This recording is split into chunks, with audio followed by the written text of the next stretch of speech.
We're going to dig into work a little bit more and talk both about the vocabulary that we use and how we phrase things related to work, and also look at the equations for figuring out exactly how much work a particular force might do, depending on how the object it's acting on is moving.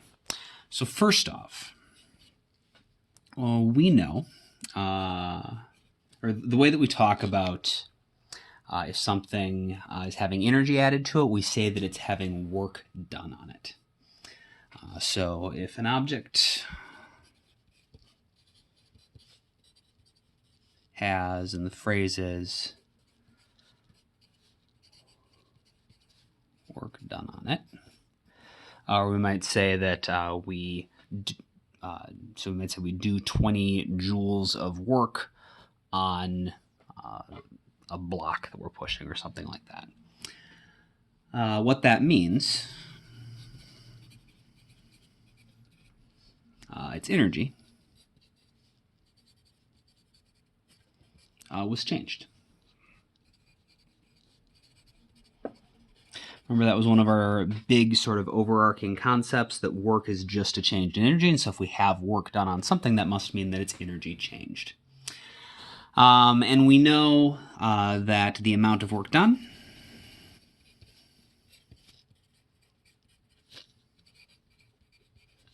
is equal to the change in energy.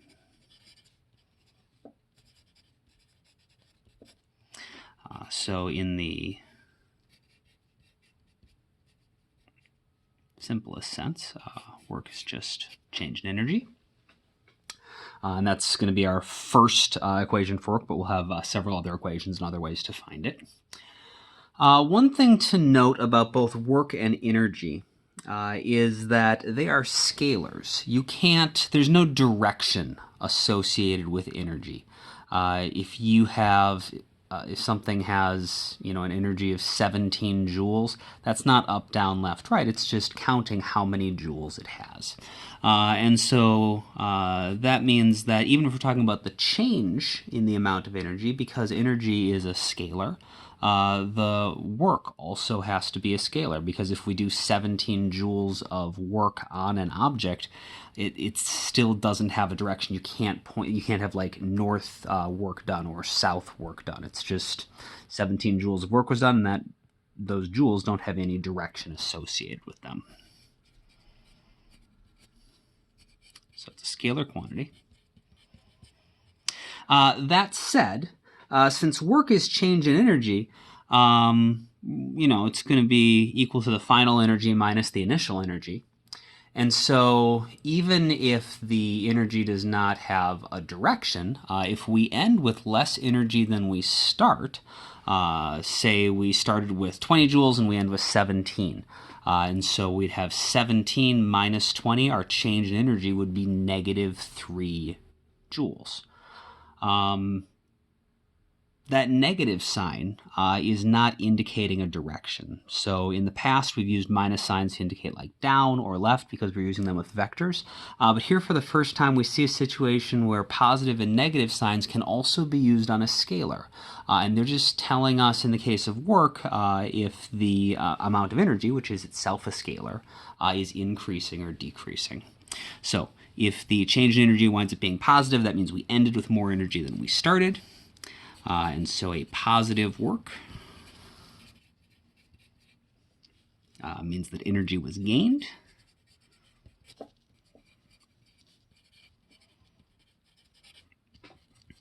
And a negative work means that energy was lost. But again, this sign, whether it's positive or negative, that doesn't mean that it's a vector quantity. It doesn't have a direction associated with it, and so it is still a scalar, even though it has a positive or a negative sign. So for calculating work, we would like something better than just the change in energy, because we might not know the energy at the beginning and the end. So let's think about how we could find some other equations for finding work.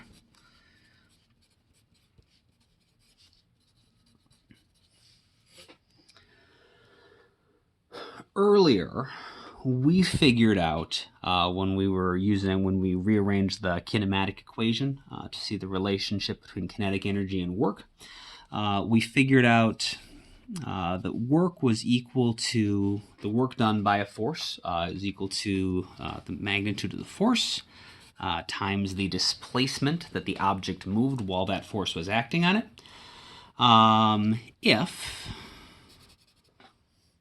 So remember, there were some assumptions that we used in order to get that equation. That was if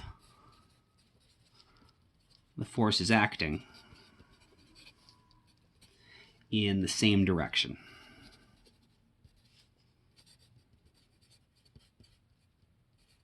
As the displacement.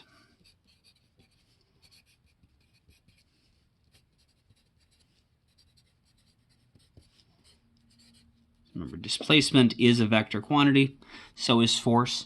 And so if we're talking about just the displacement as a symbol, we would use d with a little arrow over it to indicate that it's a vector quantity. But in this equation, we were just multiplying the magnitudes together. But we need to know the direction so we can figure out if the force is in the same direction.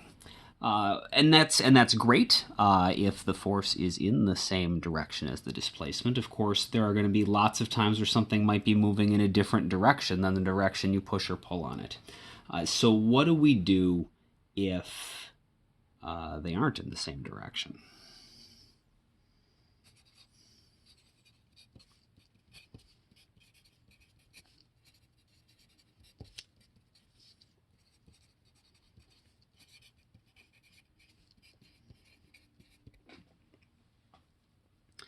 Well, let's visualize what that might look like. Let's say we're pushing a box along the ground.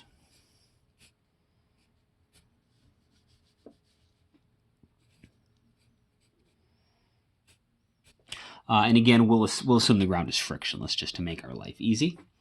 But maybe we apply our force downwards. So we're I should draw this a little bit smaller. So imagine, we are taller than the box we are pushing, and so you naturally are going to sort of push down at an angle on it. And so what happens if you apply your force at an angle like this? But the box is not going to be displaced down at an angle into the ground. The displacement of the box is just going to be, forward. It's just going to slide along the ground.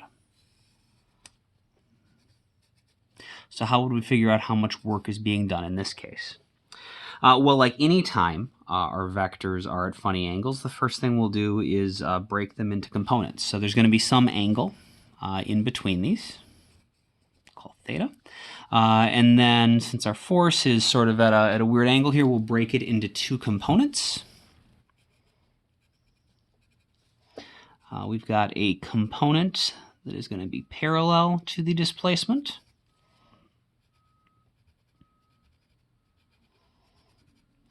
And a component that is perpendicular to the displacement.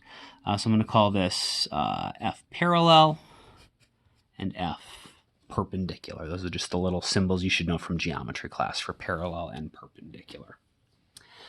And if we think about what's going on here, the only part, even though we're pushing at an angle, the only part of our force that is actually accounting for the box moving forward is the amount of our force that we are pushing forward with. The fact that we're pushing down doesn't have anything to do with why it moves forward. And so this is the only component that actually matters. So what do we do if they aren't in the same direction? Well, the answer is we need to figure out how much of the force is actually in the same direction as the displacement, because that's the part of the force that's going to do the work.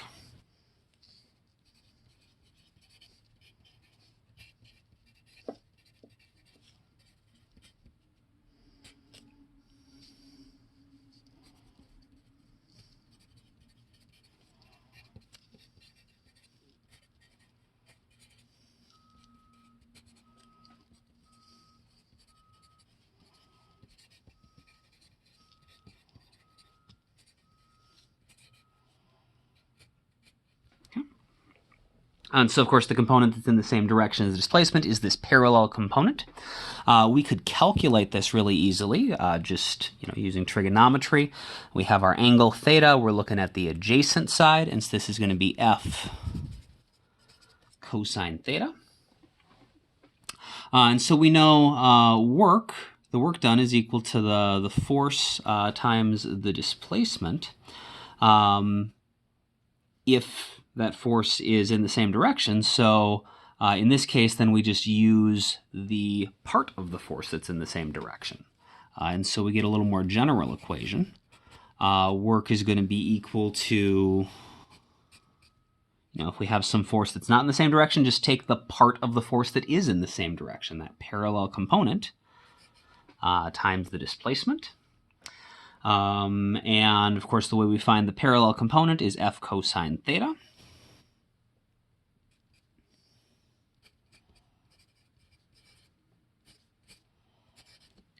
Times the displacement.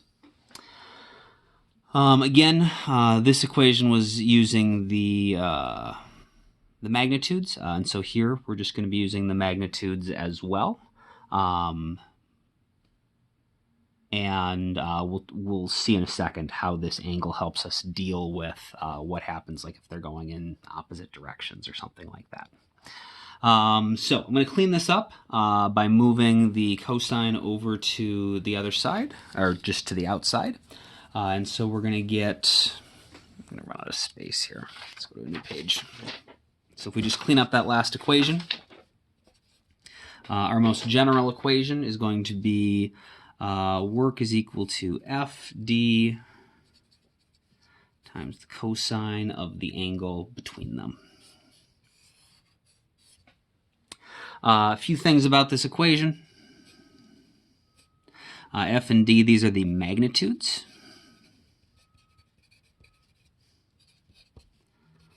Of the force and the displacement.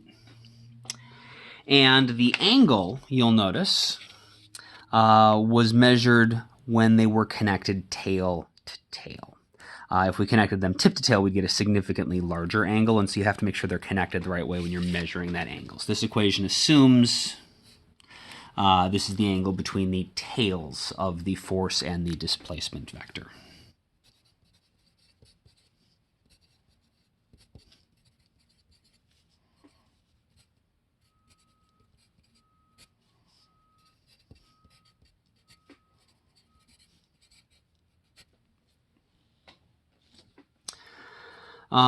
The other thing about this equation is this is only going to work if the force is constant.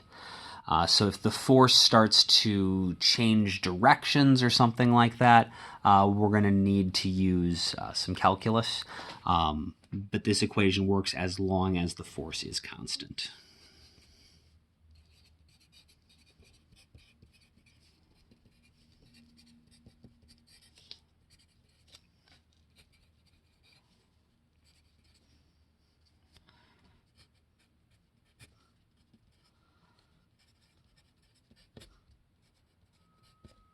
And of course, constant means that both the magnitude and the direction of that force have to be constant. There is another way to write this exact same thing. So all we're doing is we're taking the force and multiplying it. So we're taking the magnitude of the force and multiplying it by the magnitude of the component of the displacement parallel to the force. That is also sometimes called a dot product with vectors. So another way to say it,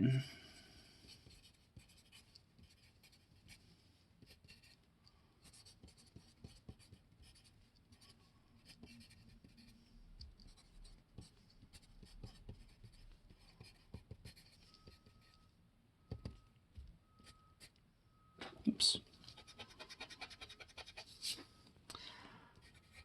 Work is equal to F dot D. So we call this dot product.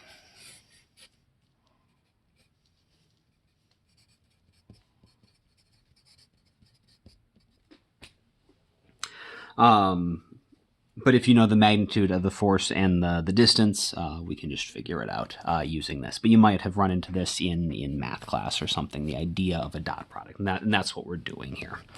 But it's just a special way of multiplying two vectors together to get a scalar.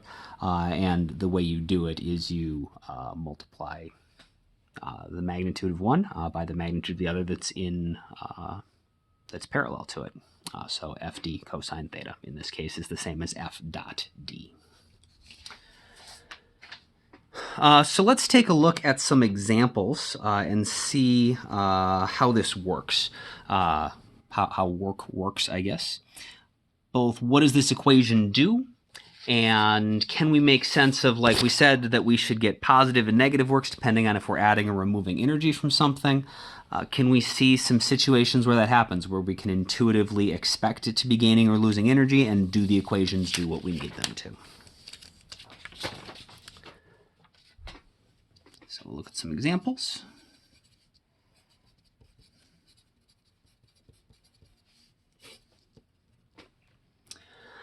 So the first one, the simplest one, we're just going to sort of check and make sure everything makes sense, is if the angle between the force and the displacement is 0. So if they're just pointing in the same direction.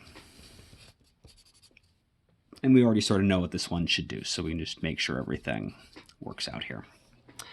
So some examples: if our angle is 0 degrees. So that means that I've got an object that is sliding along the ground. And so it's going to be displaced in whatever direction it's going. And I could apply a force to it that has an angle of 0 degrees between the tails of my forces. So they're going to be not only parallel, but pointing in the same direction. And of course, if I do this, that is going to cause the object to get faster. If I've got something sliding along the ground and I push it in the same direction it's moving, we expect it to get faster, which should mean that it's gaining kinetic energy. Because the faster something goes, the more kinetic energy it should have, because kinetic energy is 1/2 mv squared. So let's see if that works out. We know that work is supposed to be equal to FD times the cosine of theta, and in this case, theta is 0. And so we know the cosine of 0 is positive 1.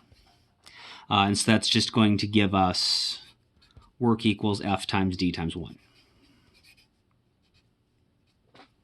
And I'm going to put, I don't want to actually like circle this or box it, because in your notes it might look like this always works.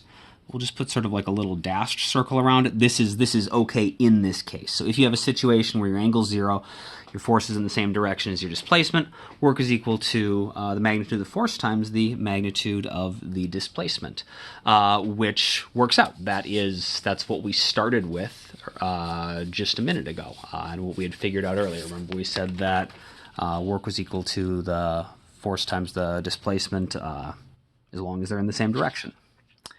Also, because these are just magnitudes, they are positive. A magnitude is just going to be the absolute value of your vector quantity. And so if you multiply your two magnitudes together, positive times a positive is going to be positive, which means that our work is going to wind up being positive. So we have positive work. And we know that positive work, we said if the work is positive, that means that energy is gained.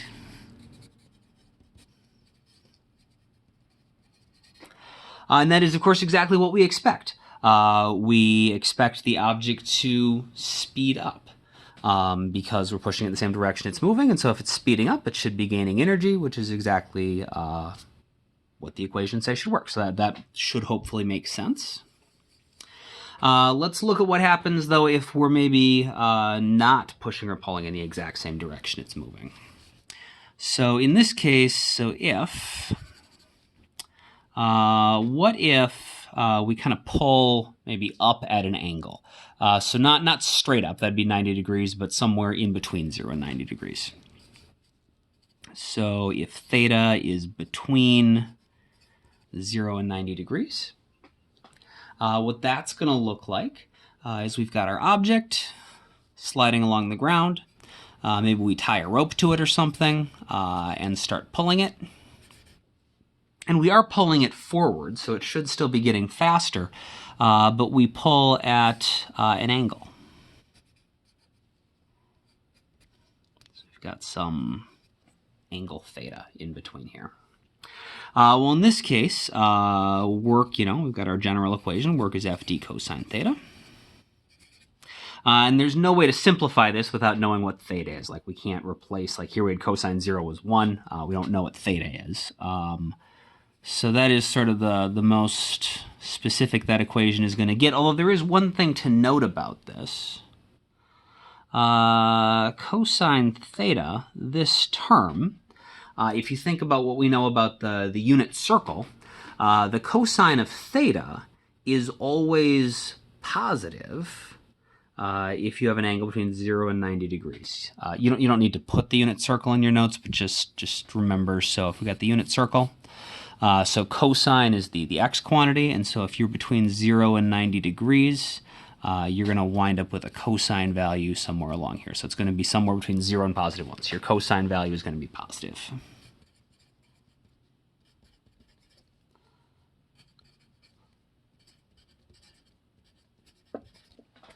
And so since you get a magnitude times a magnitude, which are both positive, times the cosine of theta, which is going to be positive, you're going to have a positive times a positive times a positive. And once again, we have positive work,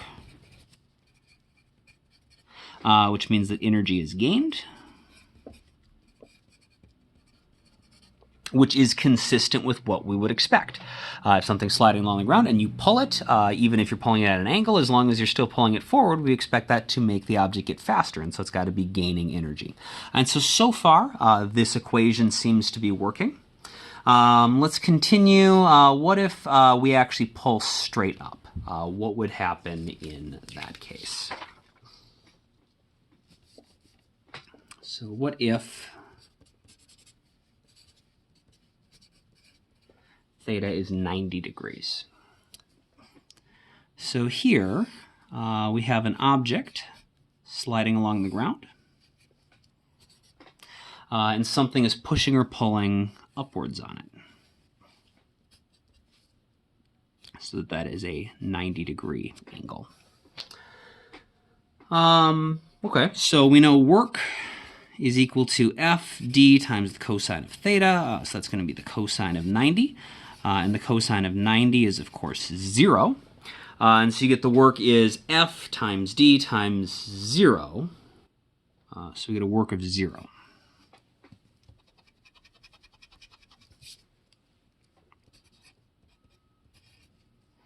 And again, we don't want to, this is not always true, but it is a handy relationship to know. This will save you a little bit of time. Anytime your force is perpendicular to your displacement, you don't need to do any math. The work is just going to be 0. And if the work is 0, well, can we make any sense out of that? If the work is 0, that must mean that the energy didn't change, because work's the change in energy. And if the work is 0, it means the energy didn't change. So no work was done.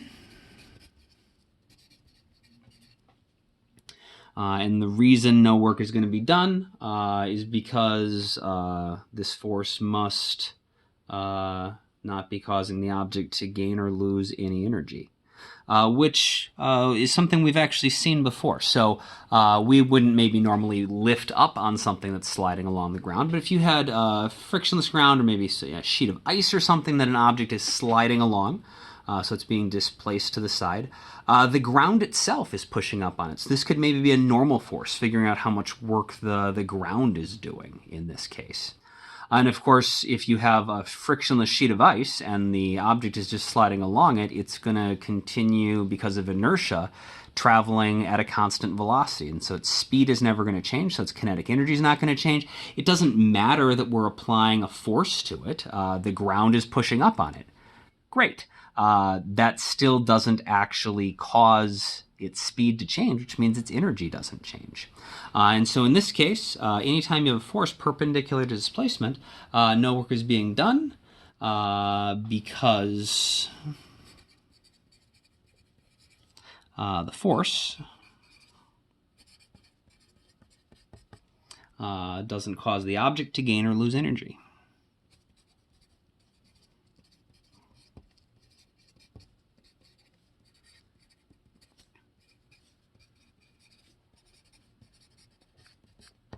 Another way to think about that is we said that in order to figure out how much work force is doing, if they're not pointing in the same direction as the displacement, you need to figure out how much of the force or the component of the force that is in the same direction as the displacement.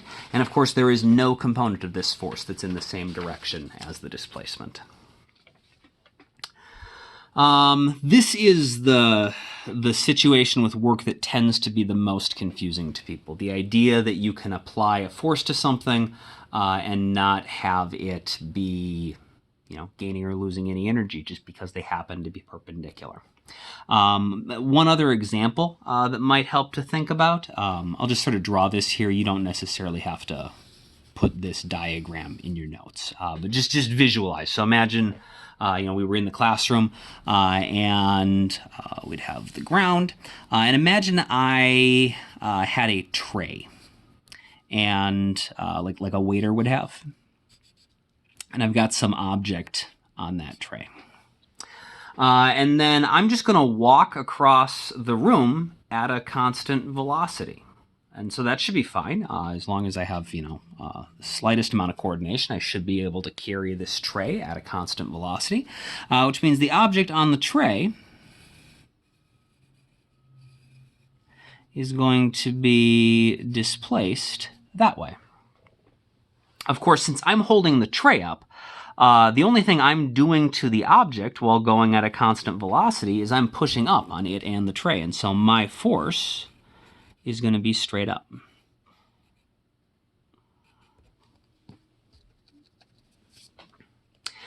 And because of inertia, once the object and I are going at a constant velocity, nothing needs to push forward on the object to make it go forward. Inertia will cause the object to continue going forward on its own at a constant velocity until something stops it. So I don't need any part of my force to be going forward to make it go at a constant velocity. Initially there would have been a little bit of friction with the tray or something like that to get it moving. But once we're going at a constant velocity, no force needs to push it forward. It'll just go forward on its own, and we just keep the tray under it to prevent it from falling. And so in this case, if we think about what the object is doing, this little object on the tray as we're traveling across the room, it's going at a constant speed, even though I'm pushing up on it, which means that its kinetic energy is not going to change. We introduced the idea of some potential energies earlier. And so if we just think about what we know about them, we've got gravitational potential energy, which is based on height. Well, if I'm walking across the room and I'm just holding the tray up in front of me as I walk across the room, its height's not going to change. And so we're not changing any kinetic energy. We're not changing any gravitational potential energy. It's not a spring or anything that we're going to compress and store elastic energy into, and so that kind of energy is not changing. And so as I carry this object across the room, its energy is not changing, which means that I'm not doing any work on it. There's no work being done in that case. This does mean that the definition of work in physics is different than our everyday usage of the word work. My arm might get tired doing this. It doesn't mean that it is easy. It doesn't mean that I'm not going to get tired. It just means that I'm not accomplishing anything. If no work is being done, it means that I'm not actually accomplishing anything. I'm not getting any energy into the object in the process of carrying it like this. Work is not the same as effort. You can be exerting a lot of effort, but if you're not accomplishing anything in a physics sense, you're not doing any work. All right, so let's continue. What if the force is not going straight up, but what if we start to go backwards at an angle? So what if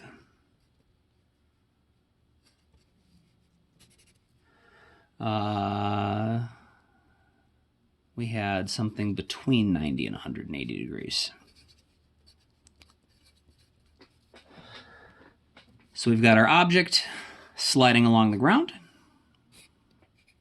And maybe I don't want the object to be sliding across the ground. Maybe I want to stop the object. And so I tie something to it and I start pulling on it. And if I am taller than the object, I'm probably going to be pulling backwards at an angle to try to slow it down.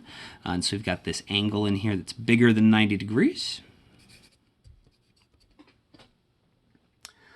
And in this case, we would expect the object to slow down. And so hopefully our work equation is going to tell us that as well. So we have work equals FD cosine theta. And we know from the unit circle that cosine theta is going to be negative anytime that you have an angle between 90 and 180 degrees. So again, you don't need to draw the unit circle in your notes, but just to visualize what's going on. 90 to 180 degrees is here. Our cosine values are here, and so we're going to be somewhere between 0 and -1 for our cosine value if our angle is between 0 and 90. So this is going to be negative if theta is between 90 and 180.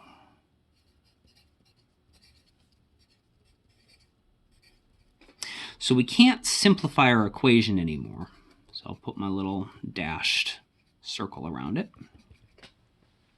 But we know that if we have a magnitude, which is going to be positive, times a magnitude, which is going to be positive, times the cosine of an angle that is going to give a negative result, positive times positive is negative. And so we're going to wind up with negative work done. And we know from earlier, we said if we have negative work being done, that means the change in energy is negative. That means that it's ending with less energy than it started, which means that energy is being lost.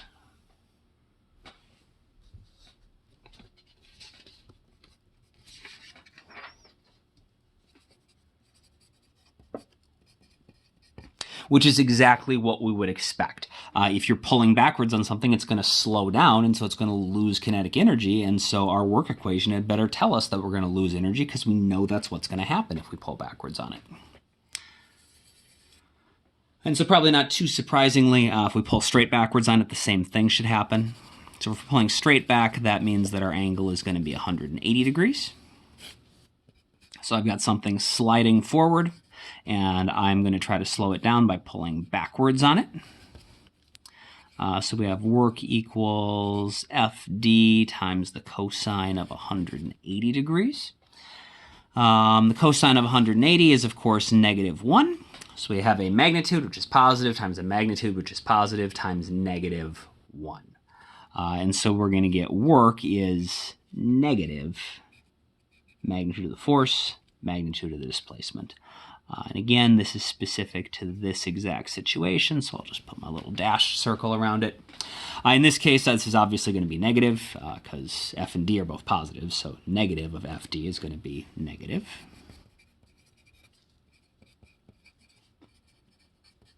Which again makes sense because we expect this to slow down, which means it's going to be losing kinetic energy. And so we'll get a negative work. Energy lost. So our equation, in pretty much every situation we can come up with, any angle we could point it at, appears to be consistent with what we would expect to have happen in reality, which bodes well for the equation. So just in summary, there's nothing else to write, but I just want to look at some kind of useful relationships here. Sometimes things are going to be at an angle, and there's nothing you can really do other than do FD cosine theta. But it turns out that it is really common that we're going to run into either this situation where they're in opposite directions, this situation where they're perpendicular, or this situation where they're parallel.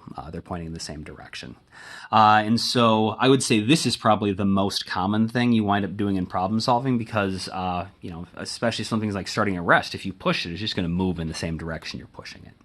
And there's a lot of situations where we are applying our force in the same direction as our displacement. So in a lot of cases, you can just do work is equal to force times the displacement, and that's great. That you can only do that if they're parallel. But you're welcome to skip to this as a shortcut in that case. And if they're in opposite directions, the force is just as effective at doing work. It just removes the energy instead of adding it. And so if the force is in the opposite direction as the displacement, it looks the same except it's negative. And so, again, you're welcome to sort of just use this as a shortcut if you recognize this is one of our special cases. If you're pulling something in the exact opposite direction it's moving, you're going to be taking energy out of it. Work is negative FD.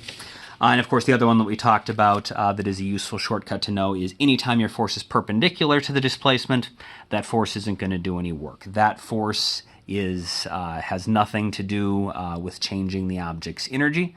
If it is perpendicular to the displacement. But of course, at anything other than 0, 90, or 180, you're going to have to use work equals FD cosine theta.